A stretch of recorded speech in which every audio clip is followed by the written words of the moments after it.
आप देख रहे हैं सूत्रकार समाचार।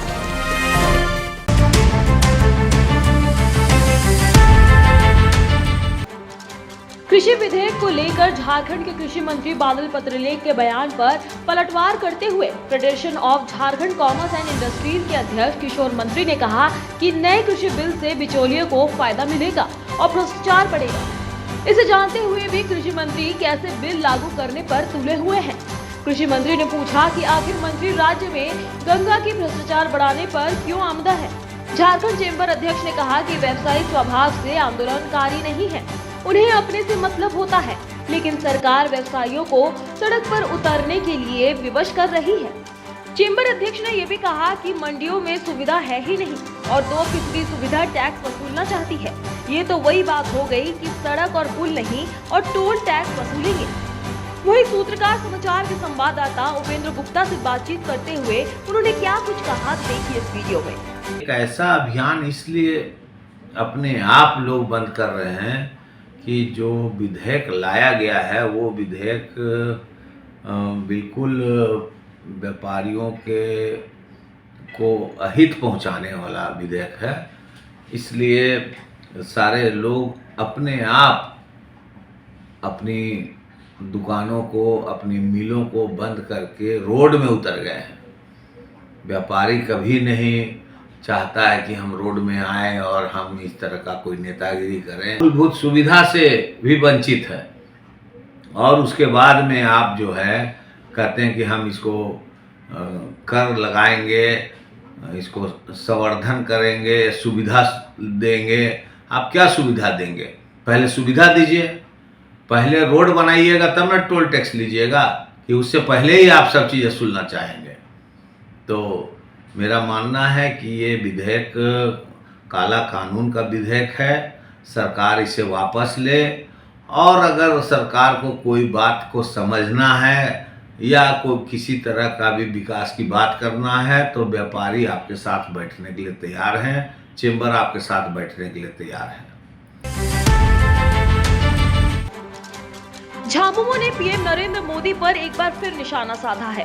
झामुमो के केंद्रीय महासचिव सुप्रियो भट्टाचार्य ने पीएम पर सीधा आरोप लगाते हुए कहा कि पीएम आदिवासियों को गुमराह कर अडानी को फायदा कराने के लिए आदिवासी हित की बात कर रहे हैं। दिल्ली में आयोजित आदि महोत्सव में पीएम ने आदिवासियों की परंपरा और संस्कृति की बात की, लेकिन इसके पीछे अडानी की फॉर्च्यून कंपनी का प्रमोट करना है।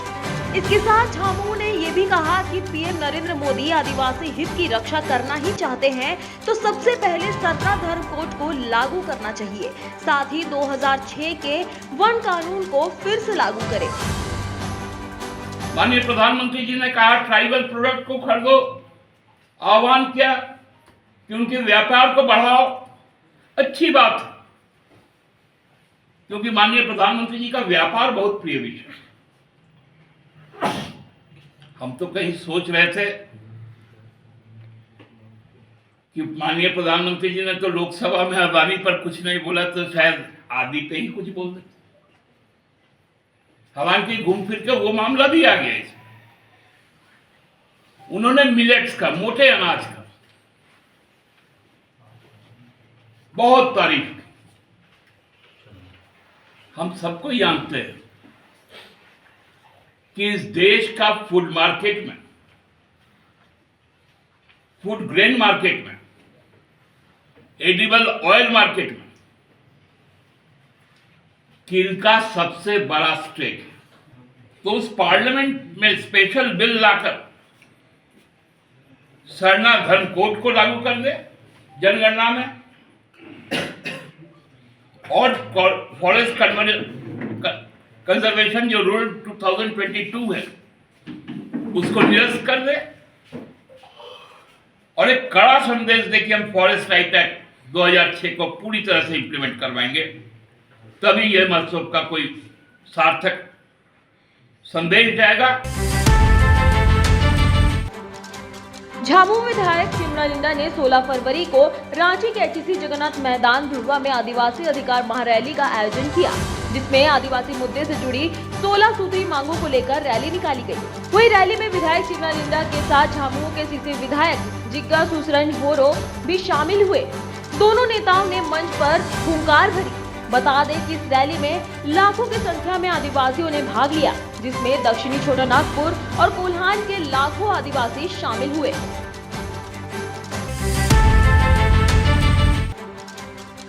भाजपा के विधायक दल के नेता और पूर्व मुख्यमंत्री बाबूलाल मरांडी ने पाकी की घटना पर हेमंत सरकार पर जमकर निशाना साधा है।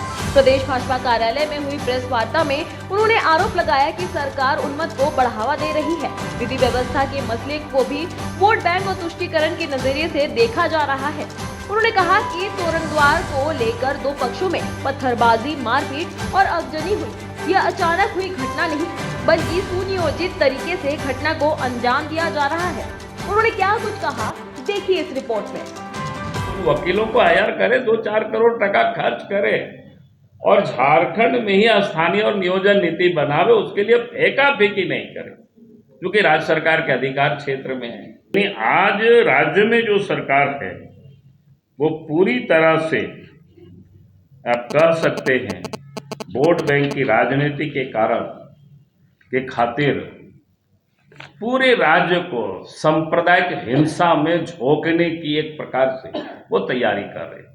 ये राज्य के लिए, राज्य के विकास के लिए, यहाँ के लोगों के लिए सर्वथा कहीं से भी कोई उचित नहीं है। और आज भी जो जानकारियां मिली है कि कल से कि पुलिस अनावश्यक रूप से, कि स्वाभाविक है जब कोई इस प्रकार की घटनाएं घटती हैं तो फिर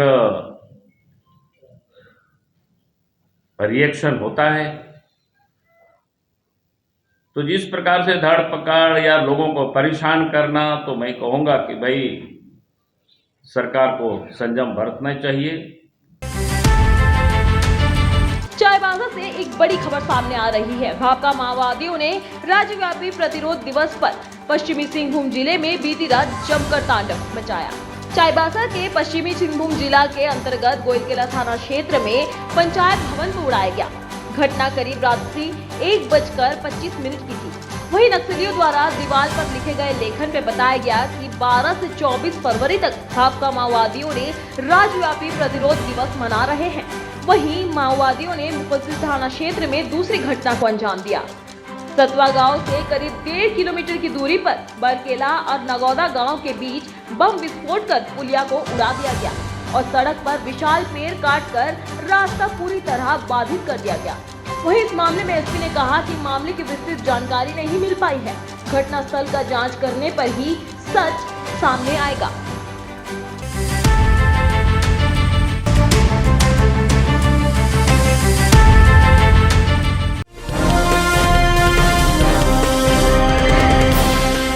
आप देख रहे हैं सूत्रकार समाचार। अगर आपको हमारा वीडियो पसंद आता है तो हमारे चैनल को लाइक, शेयर और सब्सक्राइब करना ना भूलें।